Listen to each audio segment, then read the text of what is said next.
तो आइए सबसे पहले नजर डालते हैं आज की 4 बड़ी खबरों पर, जिन पर रहने वाली है हमारी नजर। आपको समझाएंगे कि बांकीपुर में किसका पलड़ा भारी है। बांकीपुर उपचुनाव जिसमें बीजेपी ताल ठोक रही है, आरजेडी और प्रशांत किशोर भी चुनावी मैदान में है, वहां पर किसका पलड़ा भारी रहने वाला है। सरकार के सहयोग कार्यक्रम को आप तक पहुंचाएंगे, समझाएंगे कि कैसे यह जनता के हित में है, पंचायत पर उठते सवालों को भी समझाएंगे और शराब तस्करों के खेल को भी समझाएंगे। तो आइए विस्तार से समझते हैं खबरों को।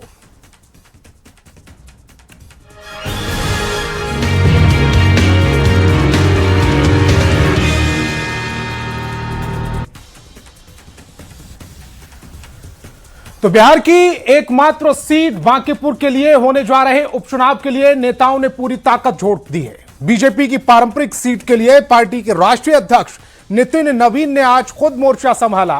पार्टी कार्यकर्ताओं के साथ चुनावी जीत की रणनीति पर जोर दिया। बांकीपुर से इस बार आरजेडी की प्रत्याशी रेखा गुप्ता मैदान में है, तो जन स्वराज के संस्थापक प्रशांत किशोर भी पहली बार मैदान में ताल ठोक रहे। जीत के अपने अपने दावों के बीच सवाल यही कि बांकीपुर में किसका पलड़ा भारी।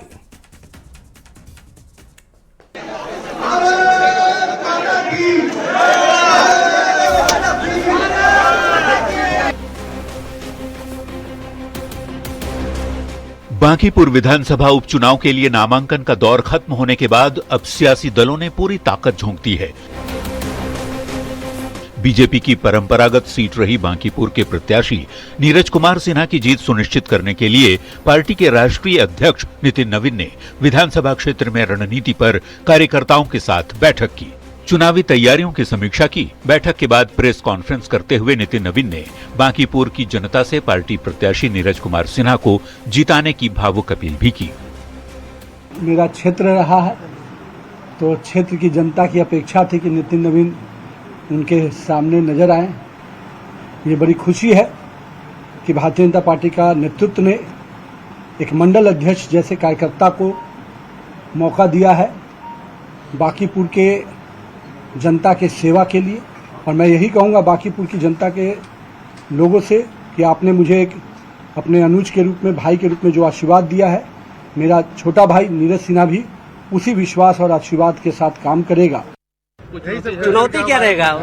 मैंने तो चुनाव लड़वाया, इतना जिताया, तो मुझे जो चुनाव लड़ा जितवाया, अब मुझे क्या, मैं तो खुद चुनाव लड़ा, मेरे कार्यकर्ता मेरी शक्ति है। तो वहीं केंद्रीय कपड़ा मंत्री गिरिराज सिंह ने दावा किया है कि बांकीपुर की जनता बीजेपी को ही वोट करने जा रही है। आरजेडी पर नकारात्मक राजनीति करने का आरोप लगाते हुए गिरिराज ने प्रशांत किशोर पर भी निशाना साधा और कहा कि विधानसभा चुनाव में जो व्यक्ति एक भी सीट पर जमानत नहीं बचा सका, वो अब खुद चुनाव मैदान में खड़ा है, तो क्या प्रशांत किशोर वोट खरीदने आए हैं? आरजेडी राजनीति से ही लगता है खत्म हो गया। मतदाता भारतीय जनता पार्टी को ही जिताएगी। पूरी चुनाव जो व्यक्ति हार गया, जमानत जब्त हो गया और वो अपने उम्मीदवारी में खड़ा हो, वोट को खरीदने आए हैं। वोट मतदाता बिकने वाला है क्या? बांकीपुर सीट पर पिछले 30 साल से बीजेपी का कब्जा रहा है। 2005 से बांकीपुर सीट से नितिन नवीन लगातार चुनाव जीतते रहे, लेकिन इसी साल बीजेपी के राष्ट्रीय अध्यक्ष चुने जाने और फिर राज्यसभा के सांसद बनने के बाद बांकीपुर विधानसभा की सीट खाली हो गई थी। अब इस सीट पर 30 जुलाई को उपचुनाव की वोटिंग होगी और 3 अगस्त को नतीजे आएंगे। वैसे मैदान में आरजेडी उम्मीदवार रेखा गुप्ता के साथ ही जनसुराज के संस्थापक प्रशांत किशोर भी खुद चुनावी ताल ठोक रहे हैं। ऐसे में इस एकमात्र सीट पर हो रहे उपचुनाव में एक ही सवाल हर किसी की जुबान पर है, वो ये कि बांकीपुर में किसका पलड़ा भारी। दिल्ली संवाददाता अमितेश सिंह के साथ पटना से शैलेंद्र कुमार की रिपोर्ट, न्यूज़ 18। तो चलिए समझते हैं बांकीपुर में किसका पलड़ा हकीकत में भारी है। बांकीपुर विधानसभा सीट के लिए उपचुनाव होने जा रहा है। 30 जुलाई को वोटिंग है और 3 अगस्त को रिजल्ट आएगा। नामांकन का दौर खत्म हो चुका है और अब सियासी दलों ने अपनी पूरी ताकत झोंक दी है। शुरुआत बीजेपी ने की। बीजेपी की परंपरागत सीट रही बांकीपुर में इस बार नीरज कुमार सिन्हा प्रत्याशी हैं। बीजेपी के राष्ट्रीय अध्यक्ष नितिन नवीन ने मंगलवार को खुद मोर्चा संभाला। विधानसभा क्षेत्र के कार्यकर्ताओं के साथ रणनीति पर मंथन किया गया है। बांकीपुर की जनता से नीरज कुमार सिन्हा को जिताने की भावुक अपील भी की गई। रेखा गुप्ता को आरजेडी ने अपना उम्मीदवार बनाया है। जन स्वराज के संस्थापक हैं प्रशांत किशोर, वो भी पहली बार चुनावी मैदान में ताल ठोक रहे हैं। विधानसभा चुनाव में जन स्वराज पार्टी की जमानत जब्त हो गई थी।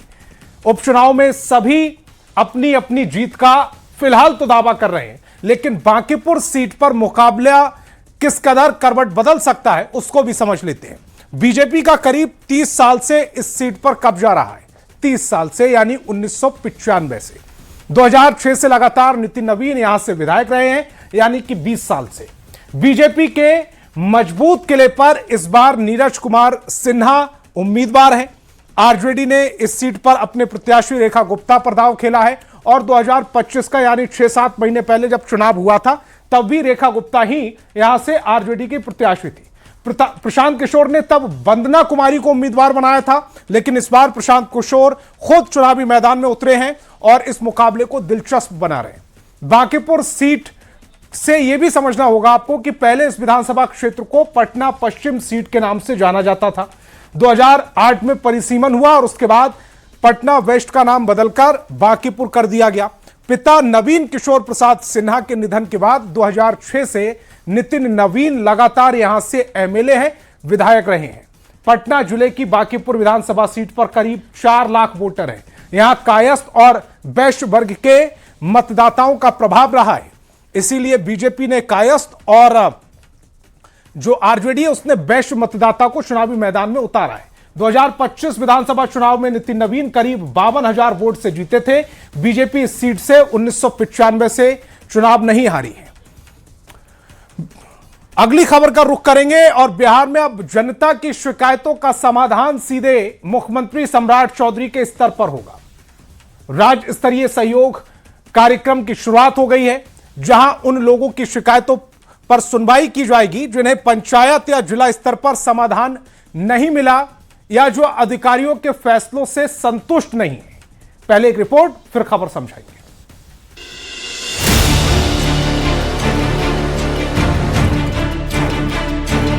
संवाद भवन में मुख्यमंत्री सम्राट चौधरी ने राज्य स्तरीय सहयोग कार्यक्रम का शुभारंभ कर दिया।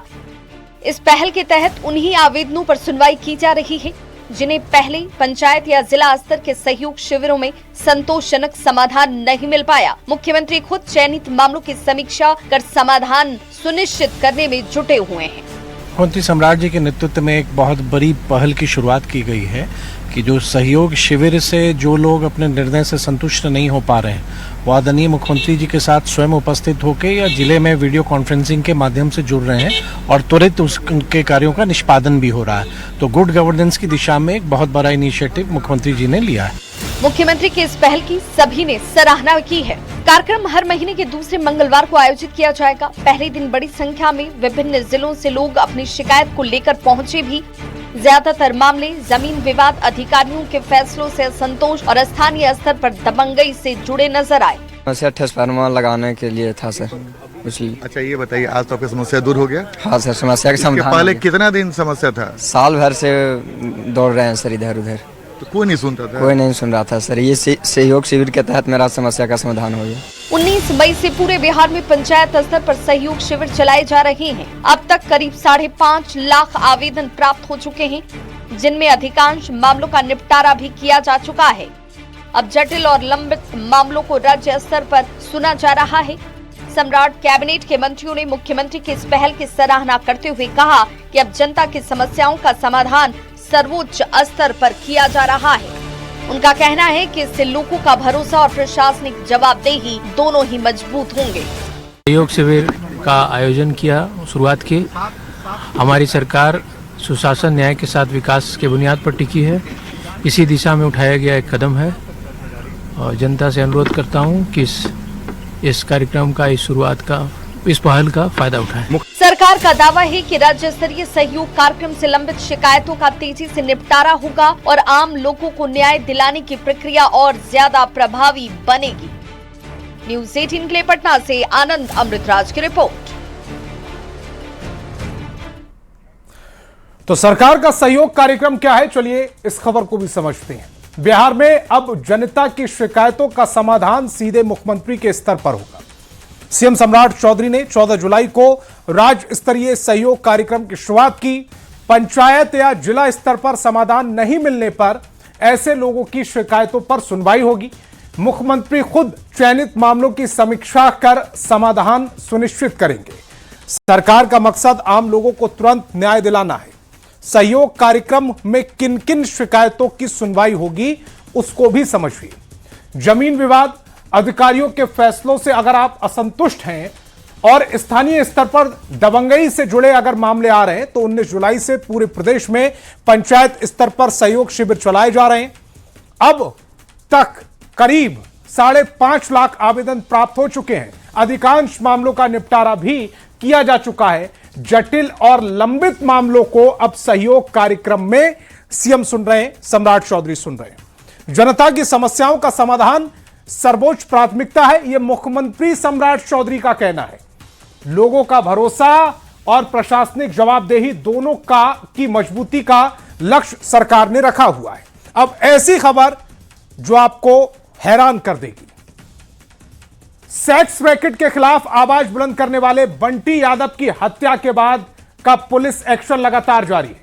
पटना पुलिस ने पटना के पार्लर सेंटर या स्पा सेंटर में छापेमारी की और हत्याकांड को लेकर 3 दरोगा समेत 4 पुलिसकर्मियों को सस्पेंड भी कर दिया।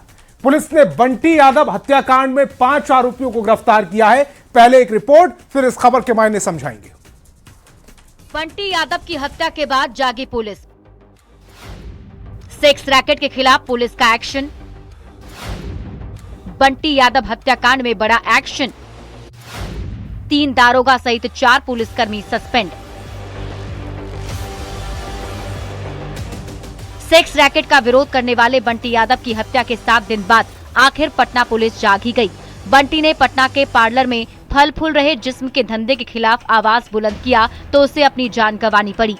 अब पटना पुलिस सेक्स रैकेट के कारोबार के खिलाफ पार्लर में दबिश दे रही है। पटना पुलिस ने एक साथ पटना के कई ब्यूटी पार्लर में धावा बोल दिया। पटना सेंट्रल एसपी ममता कल्याणी और AHTU यानी एंटी ह्यूमन ट्रैफिकिंग यूनिट ने एक साथ छापेमारी की और संदिग्ध गतिविधियों की जानकारी जुटाई। पार्लर और स्पा सेंटर की आड़ में देह व्यापार का धंधा करने वालों के खिलाफ विशेष छापेमारी अभियान चलाया। छापेमारी के दौरान पुलिस ने 2 शख्स को हिरासत में लिया है। सेक्स रैकेट का विरोध करने पर ही बंटी यादव को अपराधियों ने मौत की नींद सुला दी थी। बंटी यादव हत्याकांड मामले में पुलिस ने बड़ा एक्शन लिया। पुलिस ने 3 दारोगा सहित 4 पुलिसकर्मियों को सस्पेंड कर दिया है। सेंट्रल एसपी ममता कल्याणी ने विभागीय जांच के आधार पर ASI Praveen Kumar Pankaj, ASI Awadhesh Kumar, ASI वीर बहादुर सिंह और गृह रक्षक सुदर्शन प्रसाद को तत्काल प्रभाव से सस्पेंड किया है। जांच में सामने आया कि अपहरण के समय ये पुलिसकर्मी घटनास्थल के बेहद करीब मौजूद थे, लेकिन समय पर कार्रवाई नहीं कर सके। सभी को 3 दिन के अंदर स्पष्टीकरण देने का निर्देश दिया गया है। दिनांक 6/7/26 को बंटी का अपहरण हो गया था पटना स्टेशन से। उस मामले में 4 पुलिस पदाधिकारी कर्मियों का सस्पेंशन का आदेश हुआ है। इनके द्वारा लापरवाही बरती गई। इतनी बड़ी घटना होने के बावजूद इन्हें पता नहीं चला और इसकी जानकारी इन्होंने अपने वरीय पदाधिकारी को नहीं। बंटी हत्याकांड में पुलिस ने अब तक 5 लोगों को गिरफ्तार किया है। गिरफ्तार रोहित, अजीत और बजरंगी का आपराधिक इतिहास है। सेक्स रैकेट के खिलाफ आवाज उठाने वाले बंटी यादव को 5 जुलाई को पटना जंक्शन के पास से अगवा कर लिया गया था। अपहरण के 5 दिन बाद अथमल गोला से बंटी का शव बरामद हुआ। पटना में फास्ट फूड व्यवसायी बंटी यादव का बाढ़ के अथमल गोला में शत विशत हालत में शव मिला था। बंटी के चेहरे को इतनी बुरी तरह से कुचल दिया गया था कि उसकी पहचान भी मुश्किल थी। पोस्टमार्टम के दौरान उसके कुल्हे में प्लेट लगे होने की बात सामने आने पर परिजनों ने उसकी पहचान की थी। मामले में पुलिस की शुरुआती कार्रवाई पर लगातार सवाल उठ रहे थे। फिलहाल हत्या और पुलिस की भूमिका दोनों की जांच जारी है। न्यूज़ 18 के लिए पटना से धर्मेंद्र कुमार के साथ बाढ़ से अनिरुद्ध कुमार की रिपोर्ट। तो चलिए बंटी यादव मर्डर केस की गंभीरता को आपको समझाते हैं। राजधानी पटना में सेक्स रैकेट के खिलाफ आवाज बुलंद करने वाले बंटी यादव की हत्या हो जाती है। इस हाई प्रोफाइल मर्डर के बाद पुलिस का ताबड़तोड़ एक्शन शुरू होता है। पटना के पार्लर सेंटर और स्पा सेंटर में छापेमारी की जाती है। हत्याकांड के बाद 3 दरोगा समेत 4 पुलिसकर्मियों को भी सस्पेंड कर दिया जाता है। पटना सेंट्रल एसपी और एएचटीयू यानी एंटी ह्यूमन ट्रैफिकिंग यूनिट के ने ये एक साथ छापेमारी की। पार्लर स्पा सेंटर से जुड़ी गतिविधियां जो संदिग्ध थीं, उनकी जानकारी जुटाई गई।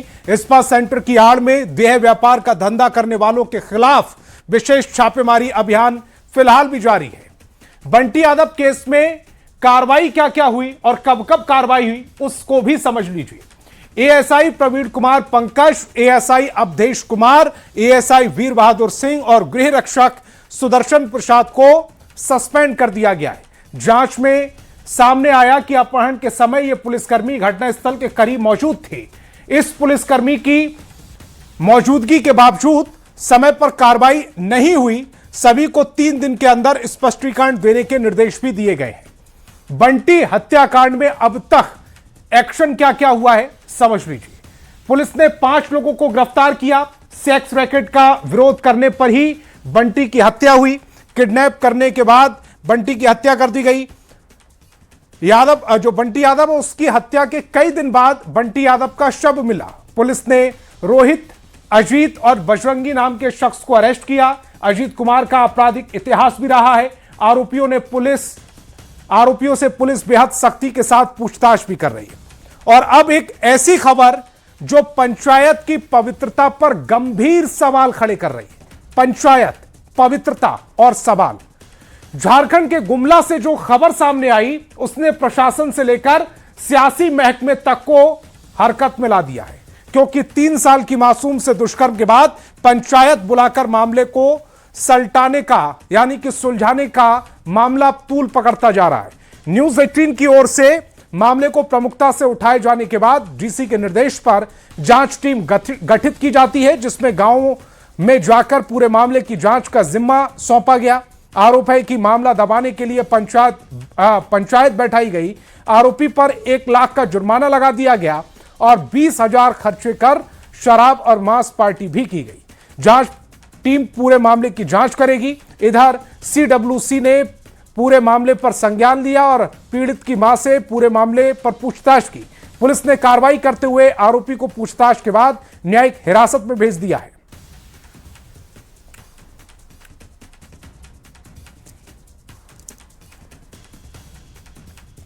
तो गुमला में पंचायत पर सवाल क्यों उठ रहे हैं, खबर समझ लीजिए। 3 साल, जी हां, इतनी ही उम्र थी उस मासूम की जिसके साथ दुष्कर्म हुआ, हैवानियत हुई और हैवानियत के बाद पंचायत बुलाई गई। मामले को सलटाने की कोशिश गांव में की गई। पुलिस ने इस मामले को सलटाने की कोशिश नहीं की गई। पंचायत बुलाकर गांव में ही इस पूरे मामले को सुलझाने की कोशिश की गई जो उलझा हुआ था। न्यूज 18 ने मामले को प्रमुखता से उठाया, जिसका असर हुआ। डीसी ने निर्देश पर जांच टीम गठित कर दी। गांव में जाकर पूरे मामले की जांच का जिम्मा सौंपा गया। आरोप है कि मामला दबाने के लिए पंचायत बैठाई गई। आरोपी पर 1 लाख रुपए का पंचायत ने जुर्माना लगा दिया।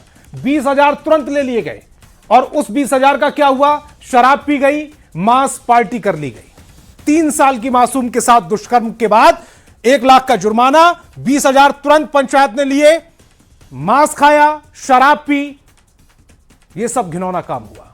सीडब्ल्यूसी ने भी पूरे मामले पर संज्ञान लिया है। पीड़ित की मां से पूरे मामले पर पूछताछ की गई है। पुलिस ने आरोपी को पूछताछ के बाद न्यायिक हिरासत में भेज दिया है। गंभीर आपराधिक मामले पर शर्मनाक फैसले को अब इस तरह से समझिए आप कि गुमला के घाघरा थाना क्षेत्र में 3 साल की बच्ची के साथ रेप की वारदात होती है। गांव की पंचायत ने आरोपी को पुलिस के हवाले नहीं किया। आरोपी पर 1 लाख रुपए का जुर्माना पंचायत ने लगाया और जुर्माना लगाने के बाद मामला रफा दफा करने की कोशिश की गई। आरोप है कि जुर्माने की रकम से जो पीड़िता की मां को मिलनी थी, उस रकम से पंचायत के लोगों ने 20,000 रुपए लिए, शराब पी, मांस खाया। ऐसे पंचायत के फैसले पर अब सवाल खड़े होने लगे हैं। न्यूज 18 की खबर के बाद जिला प्रशासन ने जांच और तेज कर दी है।